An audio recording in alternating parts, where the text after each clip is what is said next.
I think largely is what lies behind my remarks about the fact that I think the Commission could use data and data analytics to a much greater extent to inform our resource allocation decisions.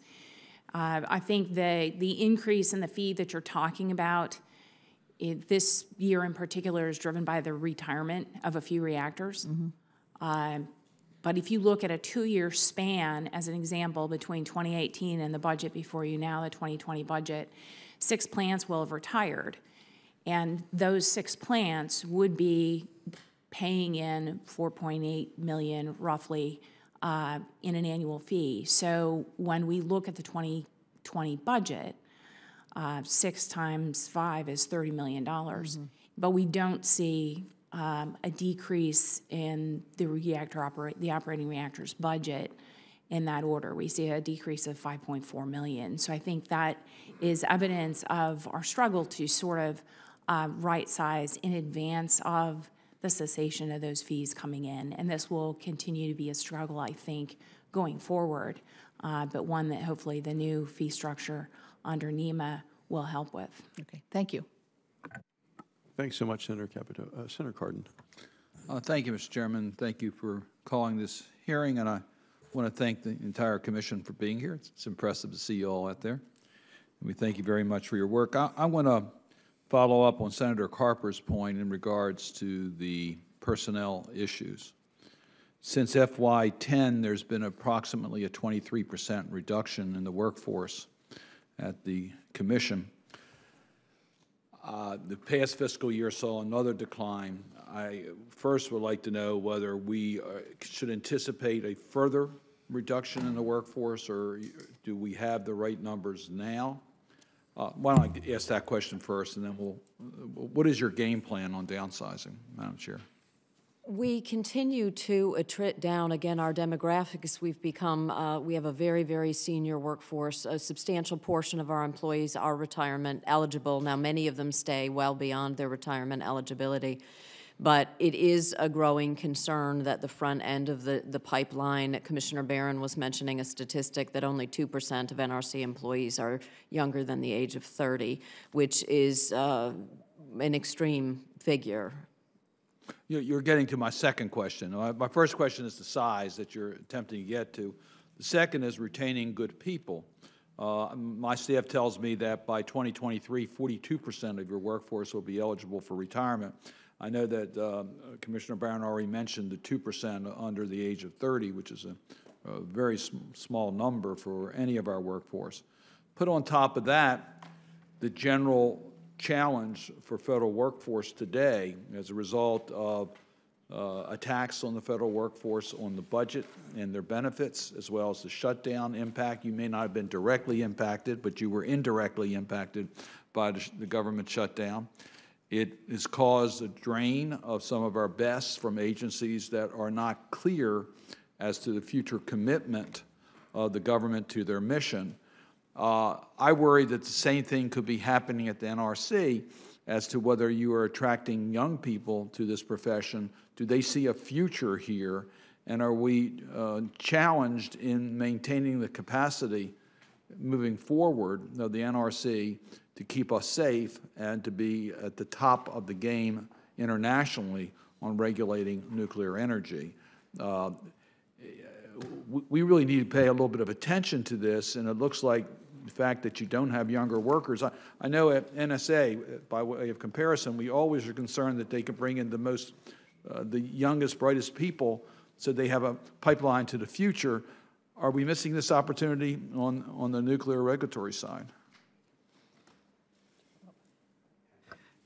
I would just say that, on the question of the overall size of the agency, personally, I think we should get to the point of stabilizing at this point. We've had a lot of reduction in a relatively short period of time. I do worry that, continuing on the track we're on, we're going to have problems maintaining our core capabilities, our core technical capabilities, and I worry about that. And I think, of course, the other issue is the lack of entry-level hiring, which is significant. So it's one of the things we're seeing is retaining. It's harder to retain folks because with a smaller agency, an agency that's been shrinking, you don't have the same promotional opportunities, the same career enhancement opportunities. We see folks leaving, great people, kind of mid-career, who can't really So how do we advance the way they counter want to. this? How do we counter this? Well, the staff's working very hard on that, and the commission focuses on it a lot. It's a challenge, but I think as long as the budget keeps declining steeply and the workforce keeps declining steeply, it's difficult to counteract that. Well, I would just urge, Mr. Chairman, we're the authorizing committee. I would like to get a game plan from you as to how we can attract the youngest, brightest talent for the future into your agency. And also, I would think from the appropriator's point of view that they also need to have a game plan as to where you're heading so that we can try to assist. We understand the size is one thing, but not having the brightest minds coming out of our universities interested in a career in nuclear safety does present challenges for us moving forward. One of those challenges is and it might be the right thing, but the Nuclear Energy Institute has asked for a self-assessment rather than inspection in regards to some of their nuclear activities. We saw that didn't work very well on airline safety with Boeing. The question is, are we moving more towards reliance upon self-assessment rather than the work of the Commission in order to keep us safe? A down product of not having the capacity because of downsizing and the lack of recruitment. Speaking for myself, I would just say I strongly believe we should not head in that direction. I think the role of NRC is to set the health and safety standards and to inspect to make sure those standards are met. The role of licensees is to operate the plant safely. We shouldn't operate their plants. They shouldn't be conducting our inspections. That's our job. It's a core responsibility of the agency, and we should be doing that. I would just ask the Commission if you could just share with us your game plan for attracting the professionals that you need moving forward so that we can have that in our planning as authorizers and as appropriators. I think that would be helpful. Yes, Senator Cardin, and we do have a detailed work on our strategic workforce planning ongoing. We can provide an update on where that stands to the committee with a focus on the younger workers. Thank you. Thanks, Senator Cardin. Senator Braun. Thank you, Chairman, and especially interesting for me to be sitting in on this. I am the chair of the Clean Air and Nuclear Safety Subcommittee, so intend to do more work on this down the road. Two-pronged question, and this would be for any of the witnesses. Number one, Purdue University has had research on some new technology, and it is with the digital version that's been in place in other countries. And I'm interested in what's going to get us across the threshold for using nuclear energy for all the pertinent topics that are in front of us, clean energy generation, and also what's happening in other countries, because I know many other countries have put an emphasis on it, and I feel they're going to probably lead more than us due to the fact that there's been gun shyness about pushing forward with nuclear power for electric generation. So in addition to what Purdue's working on, tell me about what else is happening, how that's going to lead into where we have more confidence here, and then tell me about the competition across the world where they seem to be embracing nuclear energy for power generation more than we are. If I may, Senator, I'll just begin, and if my colleagues want to add to that broad question. But I would note that with respect to the modification to the Purdue Research reactor, I was made aware that the agency has completed its review of that amendment and modification to that facility, and I think that the completion of that was communicated yesterday or maybe communicated today to Purdue. I knew we were very close to the finish line, but I didn't know that we had actually concluded our work on that. On your broader questions about the global energy picture, I think it doesn't necessarily fall squarely in our domain. What we do is look at a nuclear safety and security regulation. The United States is generally considered to have an extremely strong and set a high standard for nuclear safety and security, and so I know that there are countries that have looked closely, such as Spain, that has adopted, I think, a near replica of the U.S. Nuclear safety regulations, whole cloth. So we do continue to try to advance global objectives on nuclear safety, not so much the penetration of the technology for energy production, but setting a strong high level of expertise on the nuclear safety issues. I agree with all that. I would just add, on the new technology side, really our role is licensing. And so it's about having a good, efficient licensing process for new technologies, whether it be non-light water reactor technologies or innovations in fuel and other areas. And so there's a lot of focus right now on that at NRC to make sure that we have the technical capabilities to do those reviews and have a good process in place, and that we have the right standards. If you take the example of non-light water reactors, all the existing fleet in the U.S. is light water reactors. Our regulations were really written for that. One of the big efforts at NRC now is adapting those regulations for other technologies so that we can have efficient and thorough and effective reviews of newer technologies, unlike anything we have currently deployed across the country.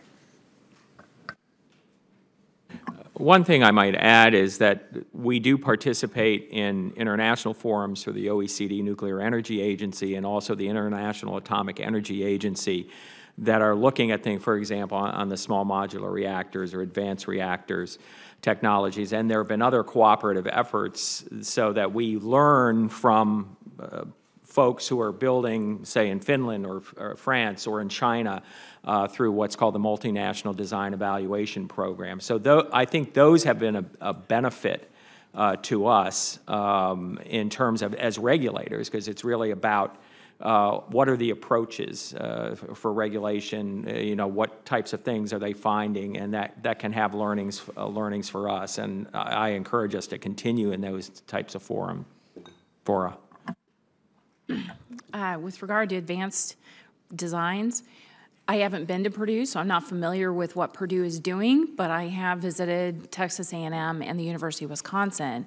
And my observation from both of those visits is that the universities are really conducting a lot of exciting work in developing both accident-tolerant fuel technology and advanced reactor designs. So I think there is a fair amount of exciting work being done in our universities to lay the foundation for ultimately the designs that come to the Commission for review. Thank you, Senator. And I agree with everything that you've heard, but I think there's another leg to this too, and that is that if we allow, if we're not efficient in our regulatory scheme at the NRC and get things done efficiently as well, and we're possibly seeing ourselves around the world where other technologies are being sold, which would be a DOE or state issue and obviously a congressional issue.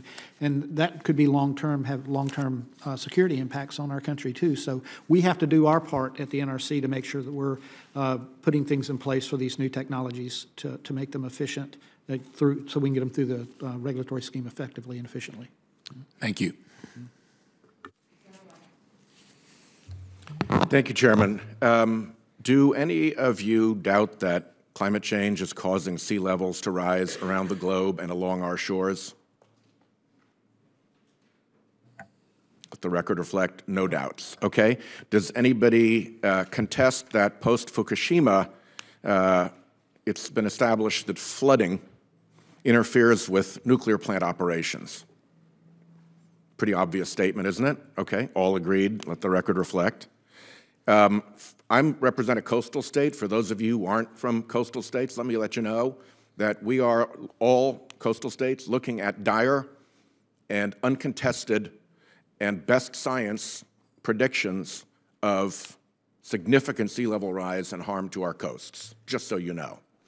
So it's from that background that I wonder about the recent chain of events along this timeline. In November of 2015, the NRC proposed its comprehensive post-Fukushima flooding preparation rule with full agreement of the Commission at the time. It's called the Mitigation of Beyond Design Basis Events Rule, and our ranking member just spoke about it.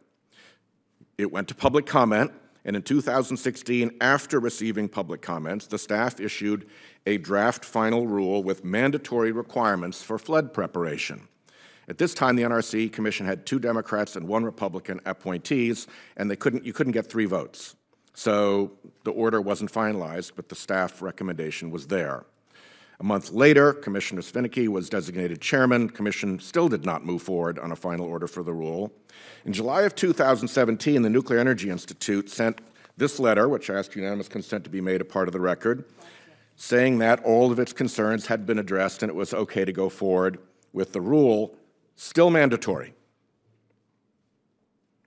In May of 2018, after all this closed, 2 new Republican appointees joined the Commission, giving Republican appointees a 3-2 majority, and in January of 2019, NRC weakened the rule, made it voluntary. The NRC has acknowledged that there were not any public comments calling for this change. Now, I'm somebody who has worked to get you more authority. I have been a prime mover on 2 pieces of legislation to promote innovation in nuclear technology. I'm the co-sponsor with our acting chair of another one that's working its way through the Senate right now. It's going to be a real problem for me to continue to trust in all of you if either of 2 things is true. 1, there's some kind of an industry backdoor into the Commission that gets a change like this done after the public comment period is closed, without any public comment,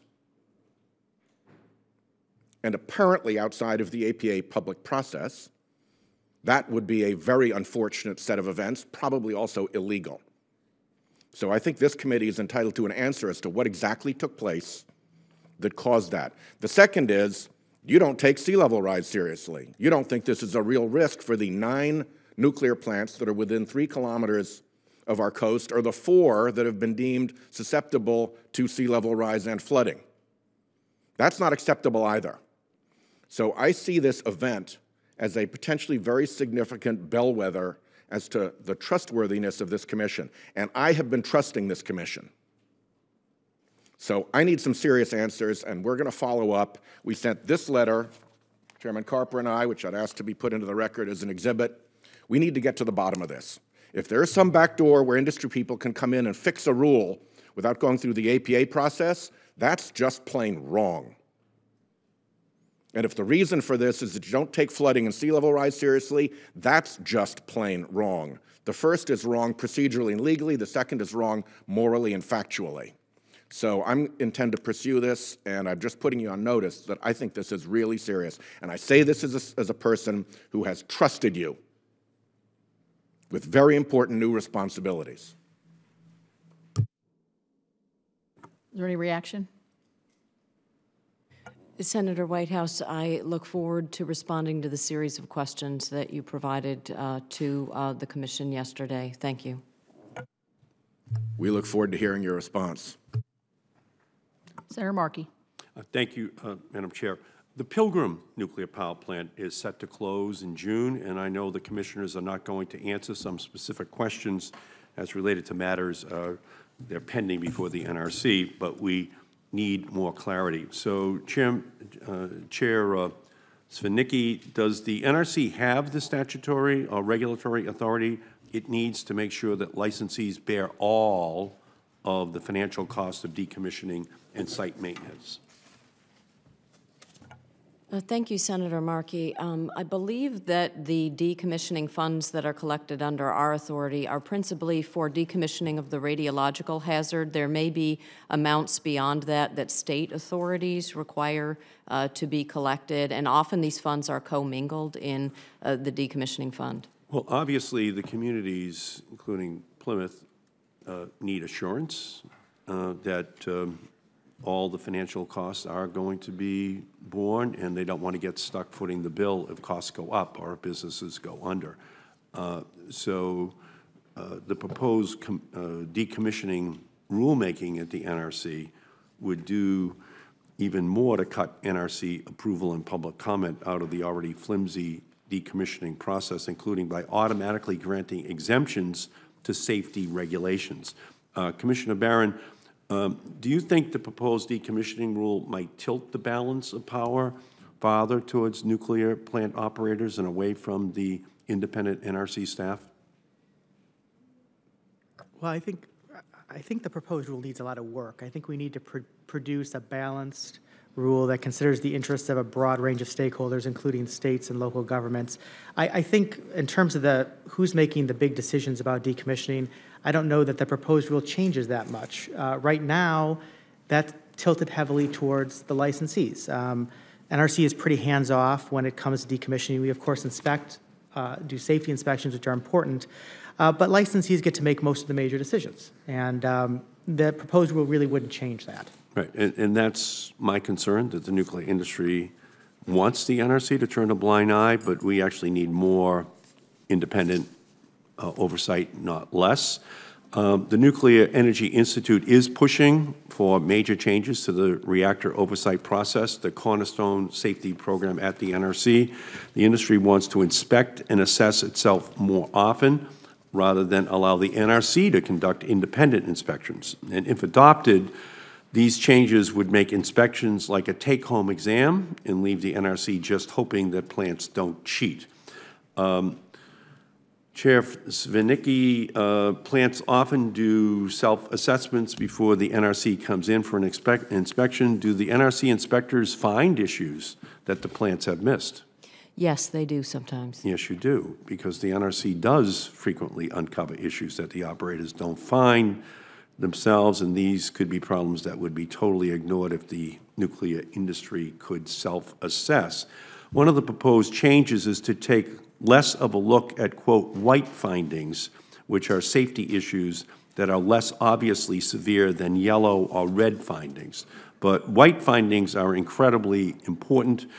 Following a series of white findings, Pilgrim Nuclear Power Station in Plymouth was placed in the lowest active safety category after NRC inspectors followed up and found major safety issues. This designation triggered additional inspections and oversight, ultimately helping Pilgrim operate more safely and improve its rating. Madam Chair, if the proposal to ignore more white findings was adopted, would Pilgrim have gotten a closer look from NRC inspectors? I think it's difficult for me to conclude one way or another on that, respectfully. I'm not certain how that it's a certain number of findings of a certain color that lead them to move to different performance categories, and I can't, off the top of my head, kind of recreate what those triggers were back in 2014 and 2015. Well, let me ask you, Commissioner Barron, does discounting low-risk findings mean we might miss higher-risk issues down the line?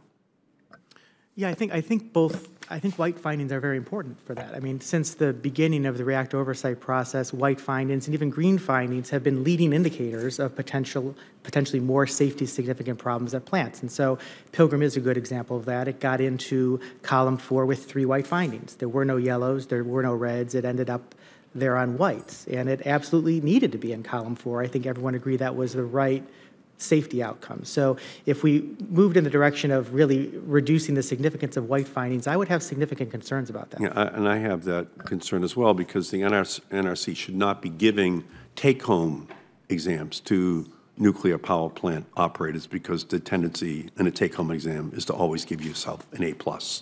And obviously, the history of this industry tells us that that temptation too often has been succumbed to by industry participants. So I just think that we have to make sure that the industry doesn't cut corners, doesn't undermine public safety, and so I'm going to be following this very closely. I thank you, Madam Chair. Thank you. Senator Van Hollen. Thank you, Madam Chairman. Thank all of you for your testimony today. As we've heard, the NRC plays a vital role in regulating the domestic nuclear industry by ensuring the secure and safe use of nuclear materials. That's the goal. You also play an important role in regulating nuclear exports, exports abroad, by ensuring that U.S. nuclear materials and technology do not fall into the wrong hands. In other words, you're part of a mechanism that's supposed to pursue rigorous due diligence when it comes to these export controls. I'm concerned that when it comes to Saudi Arabia, this administration is severely testing the strength of the alignment between the NRC's role, the DOE's role, and the goal of nonproliferation policy.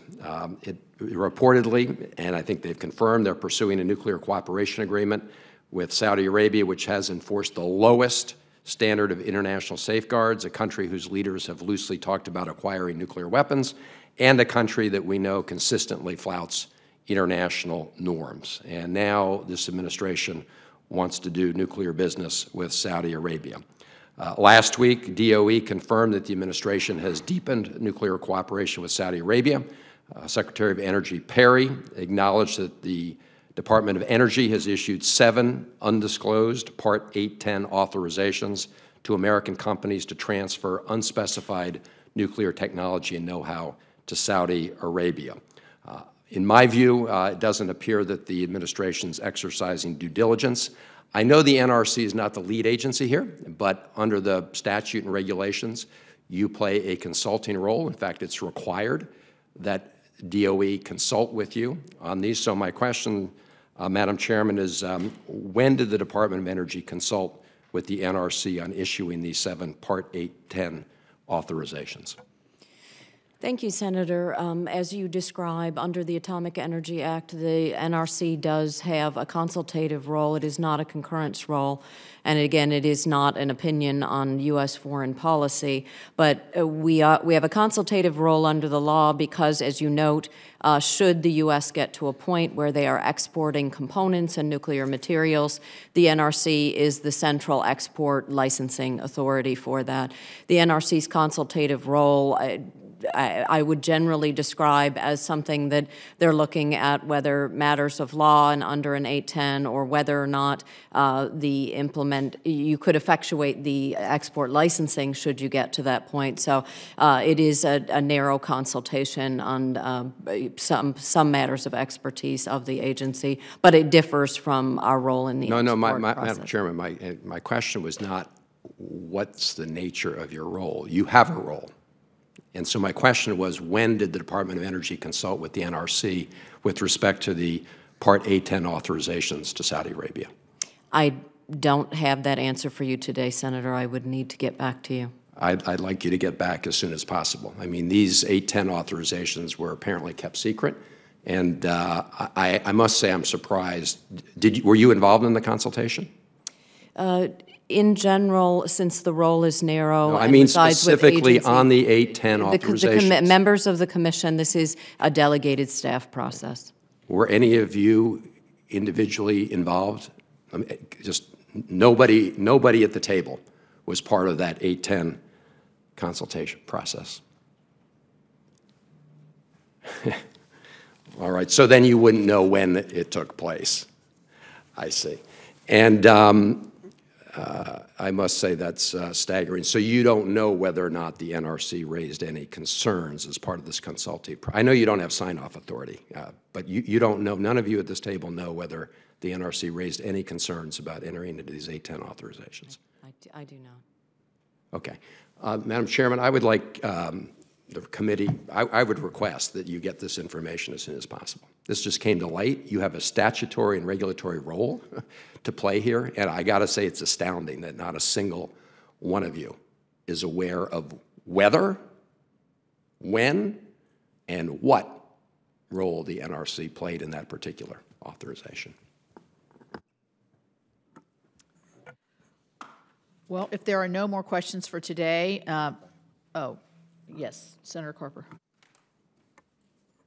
I want to come back to the Nuclear Energy Innovation and Modernization Act. For a moment, we talked about it earlier in the hearing. And my question for you, just a little bit different, but could you all take a moment and tell us how you believe NEMA implementation is going? And will the changes help the advanced nuclear technologies, and do you have any concerns with implementing any of those new changes? Madam Chair. If I may start, Senator Please. Carper, Candidly, with the Congress passing it in December and its signature in January, it is candidly off cycle from the development of the FY 2020 budget that lies before the Congress right now. That being said, we moved out very quickly on it in January to do kind of a diagramming of all the different provisions, and it is our assessment today, based on where we are, that with a shifting of some priorities and other things, we're confident that within the budget request that pens before you, even though we didn't have NEMA enacted at the time that we formulated that request, we're confident that we could perhaps reprioritize a bit within current year or FY 2020 activities in order to accommodate the NEMA requirements under the budget we have.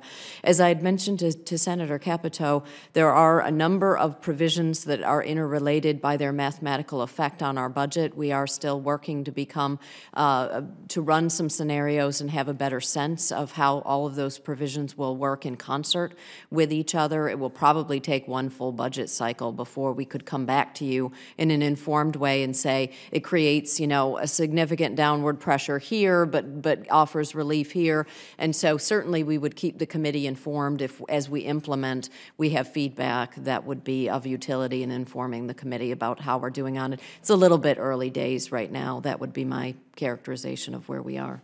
Anybody have a different view or want to feel a need to amplify on that, please? The only thing I'd add, just specifically on advanced reactors, I think probably the main provision under the statute on advanced reactors is having NRC do a rulemaking that would be a rulemaking that could cover any of the advanced reactor technologies, something that's not technology specific, but rather more of a performance-based approach that would cover any of the technologies. That's very much consistent with where the staff had been moving. The staff had already proposed to the Commission a rulemaking of that sort. So on the advanced reactor side, I think the vision expressed in the bill that became law and the vision kind of at NRC are very much consistent.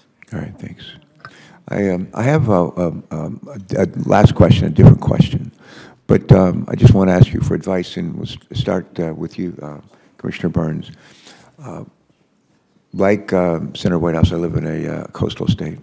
Our state is lowest lying state in America. The seas are rising. My state is sinking. And so we have a huge concern about sea level change, climate change.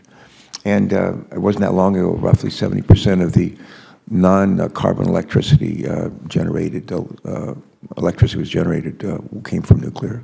I'm told that now we're down to about 60% of the non-carbon electricity that's generated comes from nuclear. We're seeing more wind, we're seeing more solar, which is a good thing.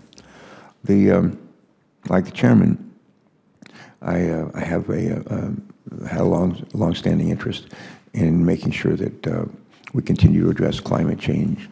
We do it in ways that are cost-effective and safe. But give us, like each of you, just a very brief word of advice on what this committee can do to make sure that the nuclear industry, rather than continue to diminish in terms of its contribution to carbon-free electricity, gets to increase it. Please. Mr. Burns, Commissioner Burns. Oh, thank you, Senator Carper.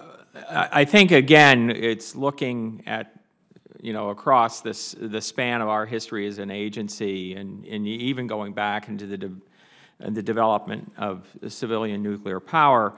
And it is, I think, one thing is maintaining sort of the integrity of the institutional integrity that we have a strong regulator, an independent regulator. That's the international norm, and in a way, when we were created, we created, in many respects, what became the international norm for regulation, and through the Convention on Nuclear Safety. I think, again, your role is in terms of oversight for us, in terms of holding us accountable through hearings and through the process is important. And you also complement that by looking into things like research and development that's undertaken by DOE, by private industry. Those things, I think, are, you know, continue to be the most you know, important things that I think you can do. And again, I would say one of the, you know, I think interesting things about working at this agency for many years has been that across time, I think as a, you know, we could call it a learning organization, we're using this word transformation, it is continually to think about how we do our work and how we can do it better, more effectively. And that's, I think that's the challenge for you to keep at us, pushing at us. So those are just some brief thoughts. Mr. Chairman, I know my time has expired. Would it be possible that any of the other commissioners who wanted to comment on that question just to say a few words? Please. Yeah. How about our newest member? I'll start. So I agree with everything that you've heard. I do think that right now we're going through change, transformation. That is the word that you're hearing in the paper that's before us. But it can be, if we don't do things within our agency to keep ahead of the curve and be prepared for what the future is going to hold, and be, regardless of which direction it goes, and that's kind of what the agency is looking at, then we're not going to really, we're going to cede ourselves to somewhere we don't want to be. So we need to be prepared for anything that comes along, especially making sure that we have the ability to, for new technologies to be licensed in this country that can be sold around the world. All right, thank you, sir. Ms. Caputo. I think one thing that I would add is just the importance of the NRC conducting predictable and timely decisions, because I think a lot of companies that are looking at advanced reactor technology are not traditional nuclear utilities. And to a great extent, if we are perceived to be slow, untimely, not predictable, it'll have drastic impacts on the nature of their investment and their business prospects for proceeding. So I think there's a great attention toward making sure that we take risk-informed actions and that we do it in a timely fashion in order to make the regulatory process as predictable as possible. All right, thank you. Commissioner Barron. I don't know that I would have too much to add. I agree with Commissioner Burns that, you know, your focus on the work we're doing and on safety is so critical, because it's the foundation for everything. You know, whether it's about having the plants continue to operate that are there or having new plants come online, safety is just key to all of that. And your focus on that is so appreciated. Thank you. Madam Chair. Well, I agree with the perspectives of my colleagues. I think I'm increasingly daunted by how hard change is in large organizations. If we were manufacturers, we could shut down the line and we could retool, but our product is really decisions and regulatory outcomes. And what you're asking people to do at every level in the organization is to think differently about things, to be open to innovation and new technology. Now, we do want to get them improved tools to do what they do, maybe better ways to monitor their program activities and metrics. So we are making a lot of IT investment, and we're trying to equip them, because if you're asking people to change, you've got to give them the tools to go about and do things differently or more efficiently. But when an agency has had such a strong performance record regulating one type of reactor and doing it one way, it's a hard thing to surmount how accustomed people are to get to reflexively, without even thinking about it, kind of picking up something and going about it the same way. So hats off to our leaders. We do have a lot of mid-career employees who I think are bringing strong energy to this. They want to work there 15 years from now, 20 years from now. And they're actually, I think, a little excited to say, hey, I'll get to put my imprint on how we do things. They've inherited things like the reactor oversight process that's been mentioned here. That was designed 20 years ago, and they want to have an opportunity to take what we've learned in the intervening years and make NRC not less than it was or diminished, but just the NRC that's going to continue, that they want to be working at 20 years from now. All right, thank you. Well, speaking of change and transition, I would just say to Stephen Burns, what I'd say in Hawaii, aloha, whether you're coming or going. But in the Navy, we say fair winds in the following sea. Thank you for your service. God bless you and your family. Thank you. Just a couple more questions. Chairman Savinicki, the Nuclear Waste Policy Act required the Department of Energy to begin receiving spent nuclear fuel in 1998. American taxpayers now pay, I think, over $2 million of legal costs every day because Yucca Mountain is not operational. The NRC's budget requests $36 million to hire 77 staff to receive the Commission's nuclear waste disposal program in terms of reviving the program and moving along with it. What can the Commission accomplish with that funding if Congress is able to appropriate the money? Thank you. The increment of funding that we have asked for would be allocated principally towards the resumption of what is called the adjudicatory hearing. There are over 300 what we call contentions or disputed issues on the Yucca Mountain license application. And we need to have a hearing infrastructure. We need to have hearing judges and staff. As has been noted, this project for NRC has been dormant now for nearly 10 years, or it would be 10 years when the FY 2020 budget is put in place. We've lost a lot of people. We've lost a lot of knowledge and expertise. So we have good experts. I think we could reacquaint them with the record and try to have them begin to participate fully in this activity. But there would be a lot of capability and infrastructure to be restored, and the funding we've requested would be put to that purpose. One last question.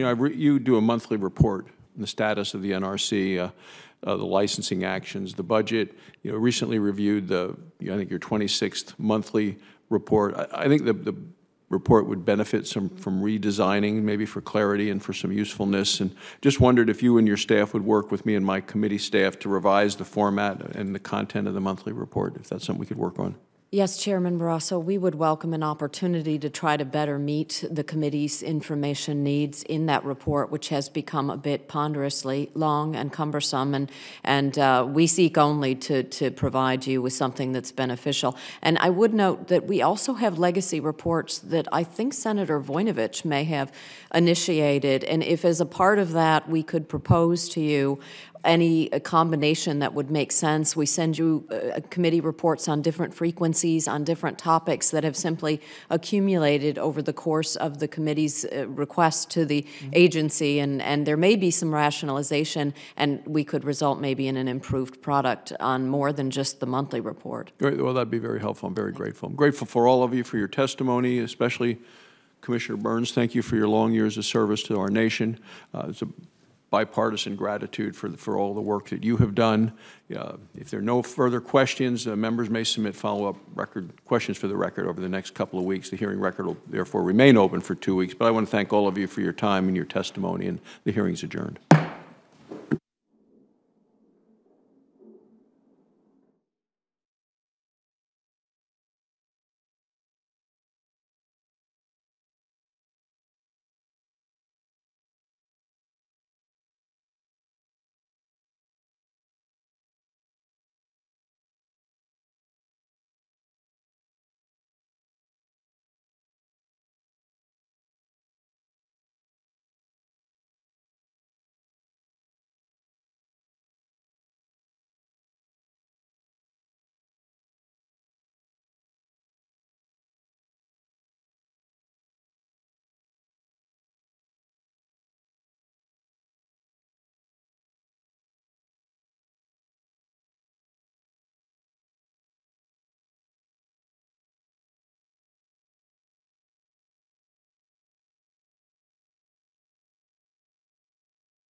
Do any of you doubt that climate change is causing sea levels to rise around the globe and along our shores?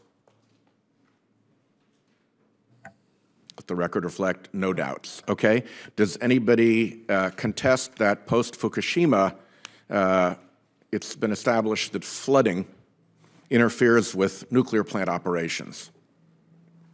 Pretty obvious statement, isn't it? Okay, all agreed. Let the record reflect.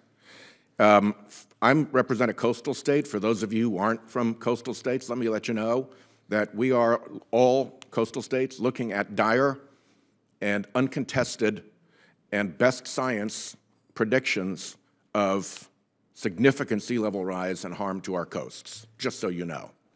So it's from that background that I wonder about the recent chain of events along this timeline. In November of 2015, the NRC proposed its comprehensive post-Fukushima flooding preparation rule with full agreement of the Commission at the time. It's called the Mitigation of Beyond Design Basis Events Rule, and our ranking member just spoke about it. It went to public comment, and in 2016, after receiving public comments, the staff issued a draft final rule with mandatory requirements for flood preparation. At this time, the NRC Commission had 2 Democrats and 1 Republican appointees, and you couldn't get 3 votes. So the order wasn't finalized, but the staff recommendation was there. A month later, Commissioner Svinicki was designated chairman. The Commission still did not move forward on a final order for the rule.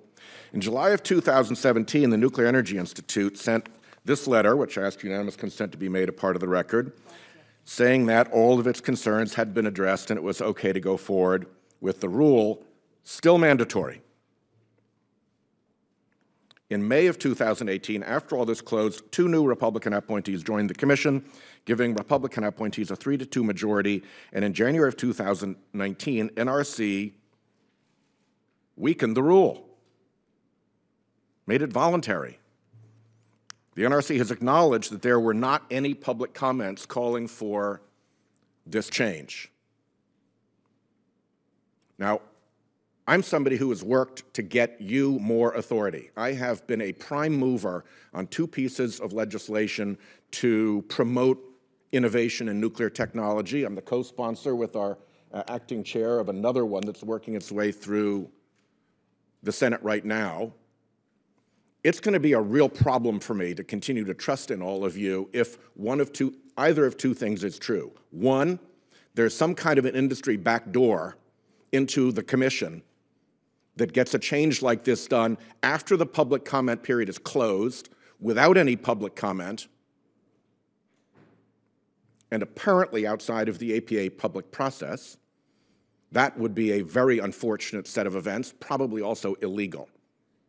So I think this committee is entitled to an answer as to what exactly took place that caused that. The second is, you don't take sea level rise seriously. You don't think this is a real risk for the 9 nuclear plants that are within 3 kilometers of our coast, or the 4 that have been deemed susceptible to sea level rise and flooding. That's not acceptable either. So I see this event as a potentially very significant bellwether as to the trustworthiness of this Commission. And I have been trusting this Commission.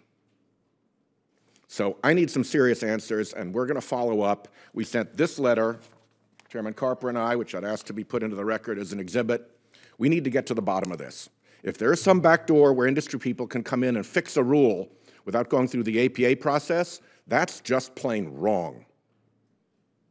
And if the reason for this is that you don't take flooding and sea level rise seriously, that's just plain wrong. The first is wrong procedurally and legally. The second is wrong morally and factually. So I intend to pursue this, and I'm just putting you on notice that I think this is really serious. And I say this as a person who has trusted you with very important new responsibilities. Is there any reaction? Senator Whitehouse, I look forward to responding to the series of questions that you provided to the Commission yesterday. Thank you. We look forward to hearing your response. Senator Markey.